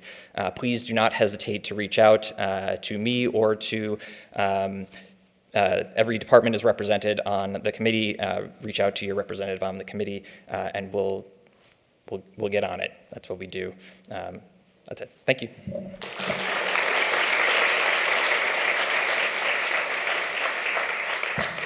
Next, I'd like to invite up to the podium Dr. Nick Von Glahn to talk about the Academic Senate.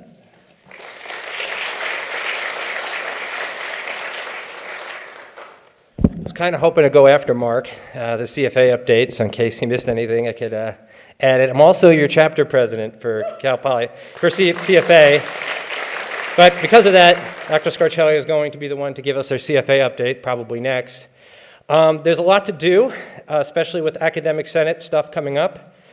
For instance, there's going to be a change to GE again because of the transfer law that basically the community colleges, the UCs, and the CSUs need to have transferable GEs. And so that may hurt some of our GE areas and is going to cause some turf war. And I'll say this, there's not enough people on the GE committee. There have been people in class that have wanted to be on the GE committee in the past and been turned down. Now's your time. And there's going to be work to do, especially over the next couple of years.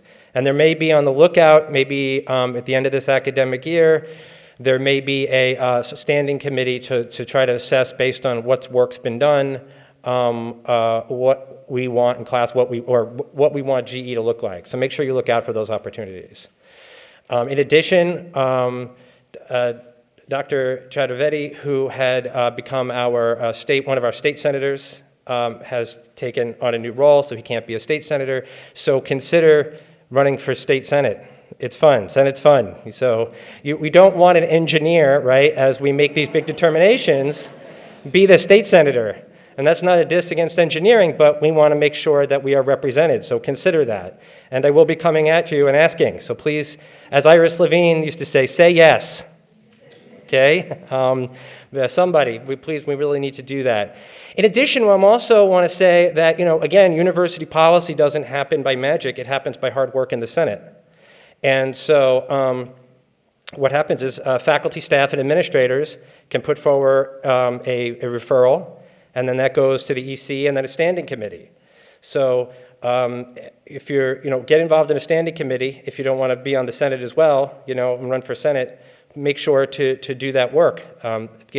So when the office hours policy was revised, given we worked remotely, that happens by someone putting in referral. It was me, and then it goes to the EC, which I wasn't on.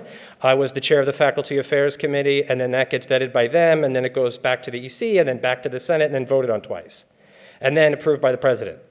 And so that's how the shared governance process works. And so the way, if you don't like something, is to get involved with it. I can help you write that referral. Many of you know me. I'm pretty friendly and I like to chat. So, come and I'll be happy to tell you how to make that change or how to get it going and what its likelihood to pass is and how the administration, because it is shared governance, we have to work with the administration to make sure that at the end of the day, the president's going to approve it. And so that's how that stuff works, and I really urge you to get involved in Senate and make sure that we continue to have representation, especially as these big GE committees are coming. And I don't want to steal my colleague's thunder, but it's worth repeating, right? He's going to go over it, but we're going to go into more money talks in January. So basically what they look at is membership. We don't have membership, we don't get money. That's it. That's what's going to determine it. If you have any questions, though, about the raises, please feel free to reach out to any of us. There's plenty of people in here who are department reps or on our leadership team. Mark will probably introduce them, but if not, make sure to thank them. And also, as far as the staff is concerned, it's not good, so we do need to get them paid more. So bombard the state legislature and bombard the president's office. The president put away $10 million for reserve, which is great. We want her to save, but just when they say there's no money, they're lying.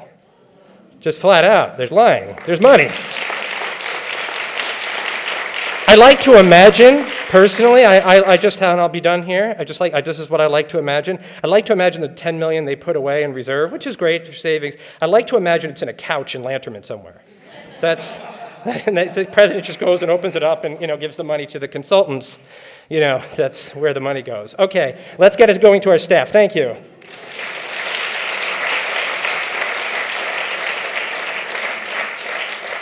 Thank you. Next, I'd like to invite up Dr. Mark Scarcelli to talk about the California Faculty Association.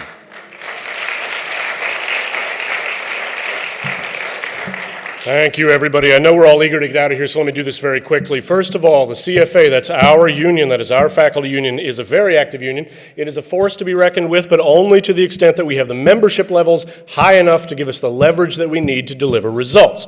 This union has, for example, delivered a whole string of raises in recent years, especially if you consider the years just before the onset of the pandemic. We actually achieved quite a lot in those years, and it's about a lot more than our paychecks. In fact, when I tried to put together a slide summarizing all the other non-salary specific things that we've achieved, it came out looking like kind of an eye exam that I know I would fail. All right, just to highlight one of those other issues that I think will resonate, especially with those of you who are newest among us on the faculty here today. Those course releases that new faculty get in your first 2 years here that are built right into the contract, brought to you by your union, okay? That's right.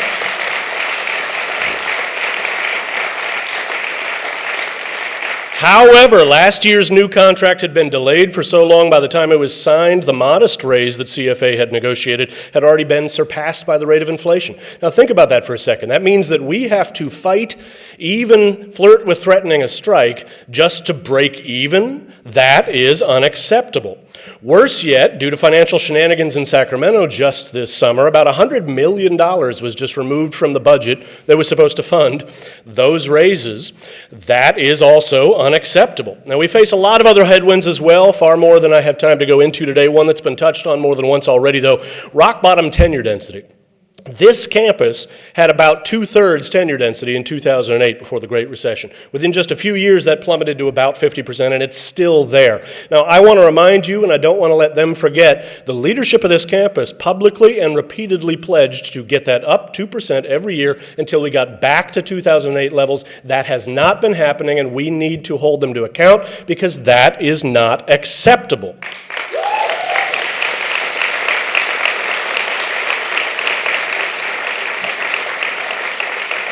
So many other issues that we're working on as we build up to the next contract negotiation rounds, including family leave, caregiver leave, the counselors and CAPS who are just overwhelmed and horribly understaffed. And how many of us faculty here in the room, and maybe some of the staff too, find ourselves playing the role of counselor in our office hours to the students who can't get the help that they need and deserve? That is unacceptable.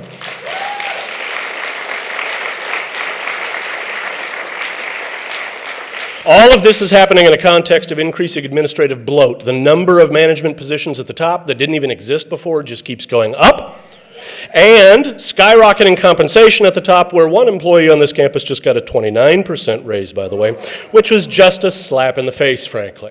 Okay, so what are we going to do about it? Well, as Nick alluded to, reopeners on salary get going in January, so we need to get geared up for that.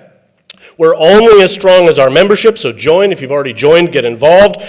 Reach out to your departmental reps. If you don't have departmental reps, we need to fix that. How about lecturer reps? And to all of you, and I know there are a lot of true believers in the room already, so to some extent this is preaching to the choir. If you're wondering what more can you do, our membership numbers are always lower among our lecturers. Our lecturers are teaching half or more. In my department, it's more than half of the classes here, and every one of the problems that we're facing affect them at least as much, and really more in most cases, than those of us fortunate enough to have a tenure line. So get more engaged with your lecturers in your departments. Let's get those membership numbers up, because at this point, the real problem, the real enemy is complacency, whether it's motivated by cynicism, indifference, or even in some cases people who maybe are frustrated that we don't go as far as they might like. Whatever the motivation is, complacency means that you accept all of these and other problems, and that is unacceptable.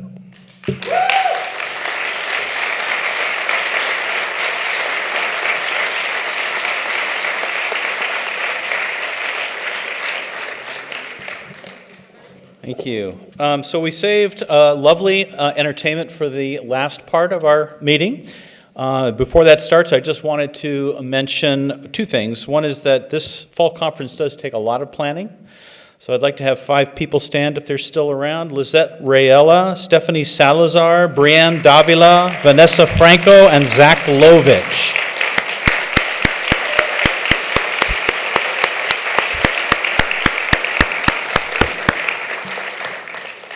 Thank you. The other thing I wanted to mention is for the new faculty, we do have some gift bags over here with your name on it, so look for your name on that bag before you head out. I hope all of you hope all of you will have a most enjoyable year, and I hope that you enjoy the following performance brought to us from the Department of Music and the Department of Theater and New Dance. It is titled Since 2020.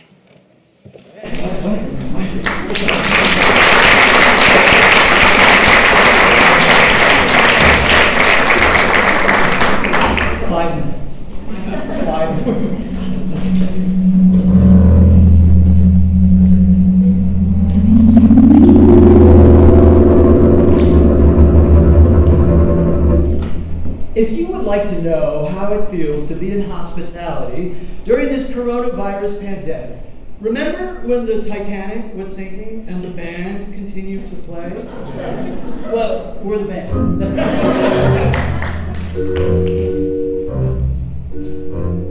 Sometimes I wonder if all this is happening because I didn't forward that email to 10 people.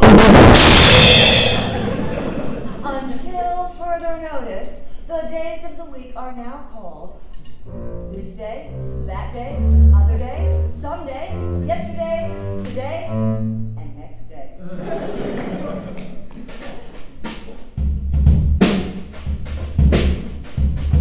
It's the remix to Ignition, Coronavirus Edition. I miss all my friends, and I can't get out of the kitchen. A whole bunch of people learned that sufficient time home alone was not the only thing they needed to write a great novel. I got my COVID test today. It says 50. What does that mean? Also, my IQ test came back positive. Never in my whole life would I imagine my hands would consume more alcohol than my mouth. Eventually, everyone will be quarantined to their houses with no sports to watch. And 9 months from now, a boom of babies will be born. And we will call them coronials. Once this is over, I'm going to do a reverse quarantine and not go home for 6 weeks. COVID spelled backwards is Divoke. And what the Divoke is going on? If you don't have weights at home, you can use whatever's handy. Canned food, or maybe even the unbearable weight of your simple existence. This is the first time in history we can save the human race by lying in front of the TV and doing nothing. Let's not screw this up, people. Life is amazing, and then it's awful, and then it's amazing again. And in between the amazing and the awful, it's ordinary and mundane and routine. Breathe in the amazing, hold on through the awful, and relax and exhale during the ordinary. That's just living a heartbreaking, soul-healing, amazing, awful, ordinary life. And it's breathtakingly beautiful. During COVID, we were required to reimagine and implement entire courses in a matter of a few days or weeks, depending on which term we're talking about. But this just got harder and harder, and it won't end. The current era is crap enough without having to feel guilt that we aren't learning Greek and painting watercolors of daffodils. If you brushed your teeth today, got showered, ate something, and spent 10 minutes not looking at the news, then well done. More cowbell. It's okay if you were hopeful last week but are afraid this week. Neither emotion invalidates the other, neither makes you foolish.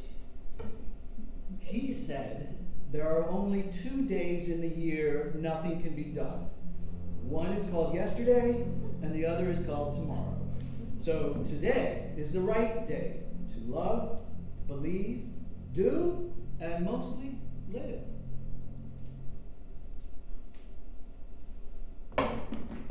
it's okay to fall apart sometimes. Tacos fall apart, and we still love them.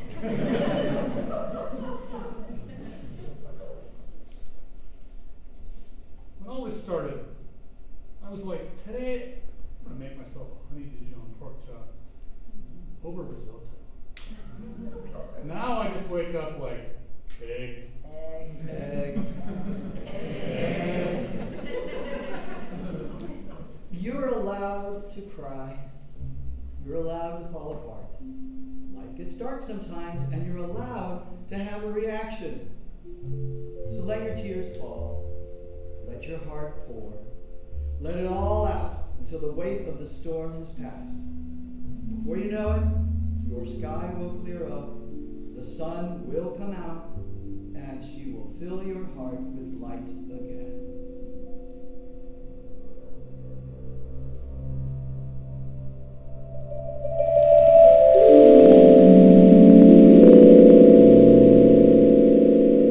And here we are living, despite it all. Thank you.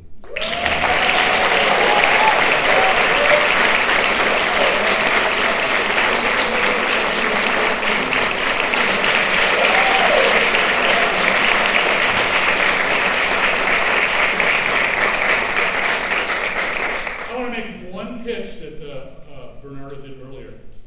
We need people in our ensembles, in our theater, in our plays, in our music classes. So please tell your students, everybody's welcome in music class and music ensemble.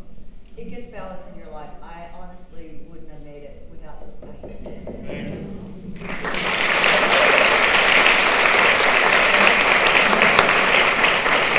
Thank you all.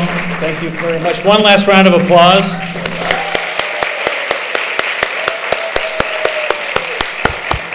Thank you all. I know we went over. I apologize for that, and I appreciate your patience. So thank you. Have a great, great year.